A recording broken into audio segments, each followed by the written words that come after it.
Good morning बच्चों।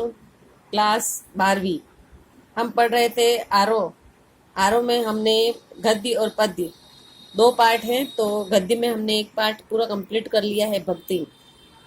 अब आज जो है हम वो पढ़ेंगे आगे से पद्य का। हरिवंश राय बच्चन का जो है पहला पार्ट है, उसमें आज जो है मैं आपको उनका जीवन परिचय पढ़ रही हूँ, उसको आपके अपनी कॉपी में उतारना है। उनकी जो कविता का नाम है वो है आत्म परिचय। ठीक है। हरिवंश राय बच्चन अमिताभ बच्चन के पिताजी हैं। ठीक है। जन्म उनका सन 1907 इलाहाबाद में हुआ। उनकी जो रचनाएं हैं वो मधुशाला, मधुबाला, मधुकलश, निशा निमंत्रण, एकांत संगीत, आकुल अंतर, मिलन यामिनी, सतरंगिनी, आरती और अंगारे, नए पुराने झरोखे, टूटी फूटी कड़ियाँ, ये सब उनके काव्य संग्रह हैं। क्या भूलूं, क्या याद करूं, नीड़ का निर्माण फील, बसेरे से दूर, 10 द्वार के सोपान तक, ये उनकी आत्मकथा के 4 खंड है, यानी खुद के लिखी हुई कथा के लिए। हेमलेट, जनगीता, मेघबेत, ये अनुवाद है। और प्रवासी की डायरी, ये उनके द्वारा लिखी गई उनकी खुद की डायरी है। उनका पूरा वाङ्मय बच्चन ग्रंथावली के नाम से 10 खंडों में प्रकाशित है। उनका जो निधन है वो 2003 मुंबई में हुआ।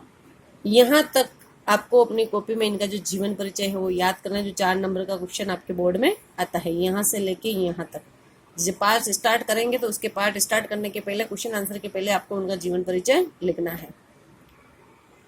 पूर्व चलने के बटो ही बाट की पहचान कर लें, यानी कहीं आप जा रहे हैं तो पहले उस रास्ते की पहचान कर लें। ये उनकी एक कविता है। 1942 से लेकर 1952 तक इलाहाबाद विश्वविद्यालय में प्राध्यापक, आकाशवाणी के साहित्यिक कार्यक्रमों से संबंध, फिर विदेश मंत्रालय में हिंदी विशेषज्ञ रहे। दोनों महायुद्धों के बीच मध्य वर्ग के विशुद्ध विकल मंच को बच्चन ने वाणी का वरदान दिया। उन्होंने छायावाद की लाक्षणिक वक्रता के बजाय सीधी सादी जीवंत भाषा और संवेदनशील गेय शैली में अपनी बात कही गई, यानी गीत की तरह यहाँ कविता बनकर प्रकट हुई। यह विशेषता हिंदी काव्य संसार में उनकी विलक्षण लोकप्रियता का मूल आधार है। मध्ययुगीन फारसी के कवि उमर ख्याम का मस्तानापन हरिवंश राय बच्चन की प्रारंभिक कविताएं, विशेषकर मधुशाला में एक अद्भुत अर्थ विस्तार पाता है। जीवन एक तरह का मधु कलश है, दुनिया मधुशाला है। यहाँ पर मधु का तात्पर्य हो गया शराब। कल्पना, साकी और कविता वह प्याला है जिसमें ढालकर जीवन पाठक को पिलाया जाता है। जिस प्रकार शराब पीने से, मधु पीने से नशा आता है, वैसे ही इन्होंने कहा है कि कविता की रचना करने से और उनको सुनाने से पाठक के मन में भी क्या आता है? नशा आता है, उनको प्रिय लगता है। कविता का एक घूंट जीवन का एक घूंट है। पूरी तन्मयता से जीवन का घूंट भरे, कड़वा खट्टा भी सहज भाव से स्वीकार करें तो अंततः एक